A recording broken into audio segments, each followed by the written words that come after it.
চলন্ত ট্রেনে ব্যাগের মধ্যে শিশু, কান্নার আওয়াজ শুনে হাতে নাতে ধরল এক মহিলাকে। ট্রেন যাত্রী সূত্রে জানা যায় 7:40 দত্তপুকুর লোকাল বিশ্বরপাড়া কোদালিয়া স্টেশন ছাড়ার পর চলন্ত ট্রেনের মধ্যে এক শিশুর কান্না শুনতে পায় ট্রেনের মধ্যে থাকা যাত্রীরা। খোঁজাখুঁজি করার পরেও কোথাও দেখতে না পাওয়ার পর তাদের চোখে পড়ে ব্যাগের মধ্যে থেকে শিশুটির কান্না ভেসে আসছে এবং তাদের চোখে পড়ে একটি মহিলা। পাশে থাকলেও মহিলাটির কোনো হেলদোল নেই বলে অভিযোগ। এরপরেই বিরাটি স্টেশনে মহিলাকে ধরে এবং ব্যাগ থেকে শিশুটিকে উদ্ধার করে ট্রেন থেকে নামিয়ে তারা জিআরপির হাতে তুলে দেয় ট্রেন যাত্রীরা। তবে এই ঘটনার পর বিরাটি স্টেশন ম্যানেজারের ঘরের সামনে বেশ কিছুক্ষণ ধরে বিক্ষোভ দেখায়। বারাসাত কাজীপাড়ার ঘটনার পর থেকে বিভিন্ন এলাকায় শিশু চুরির অভিযোগ জুড়ে রণক্ষেত্র চেহারা নিচ্ছিল। বারবার সাধারণ মানুষকে সচেতন করেছে বারাসাত পুলিশ সুপার। তবে এতদিন শিশু চুরির গুজব থাকলেও আজ বনগাঁও শিয়ালদা শাখার বিরাটি স্টেশনে চলন্ত ট্রেনে ব্যাগের মধ্যে থেকে শিশু উদ্ধার ঘিরে উত্তেজনা ছড়ায় বিরাটি স্টেশনে। শিশুটি চুরি করে কোথা থেকে নিয়ে আসছিল এবং কোথায় নিয়ে যাওয়া হচ্ছিল, এই ঘটনার সাথে আর কারা কারা যুক্ত রয়েছে, সমস্ত বিষয়ে তদন্ত শুরু করেছে রেল পুলিশ। বারাসাত কাজীপাড়ার ঘটনার মূল অভিযুক্ত গ্রেপ্তার হওয়ার পর শিশু চুরির গুজব কিছুটা বন্ধ হলেও আজ সকালে বিরাটির ঘটনায় নতুন করে উস্কে দিল শিশু চুরির ঘটনা।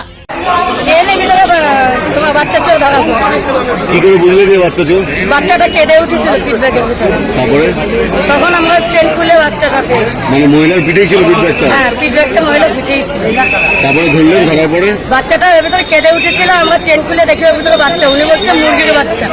আমরা চেন খুলে দেখি যে ওটার ভিতরে মানুষের ছেলে। তারপরে কি করলেন? আমরা বিরাটিতে সবাই মিলে মাধ্যম করে নামিয়ে নিয়েছি। উনি কোথা থেকে ট্রেনে উঠেছিলেন? উনি বাবন গাছে গিয়ে ট্রেনে উঠেছে। তারপর কি হলো, এখন কোথায় রয়েছে? এখন ওনাকে বারাসাত নিয়ে গেছে জিআরপিতে। আপনার ট্রেন অবরোধ করেছিলেন? হ্যাঁ, এখানে ট্রেন অবরোধ করা হয়েছে। পুলিশ কি লাঠিচার্জ করেছে? হ্যাঁ, 3 জনকে মাথা ফাটিয়ে দিয়েছে। কেন, কি জন্য?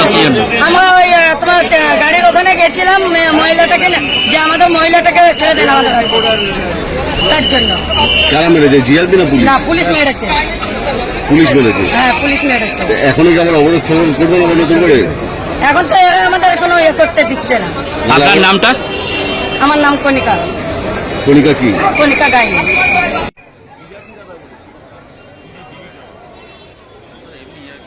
বেঁকে গেছে, ফ্রেমটা বেঁকে গেছে কাকা। এটা নাম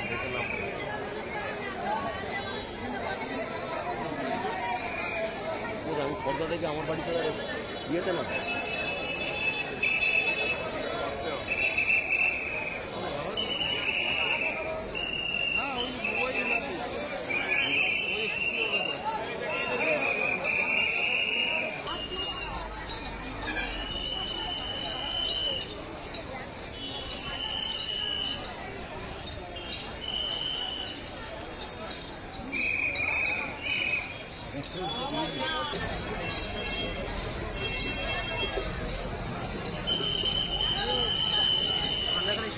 ব্যুরো রিপোর্ট, এক্সপ্রেস কলকাতা।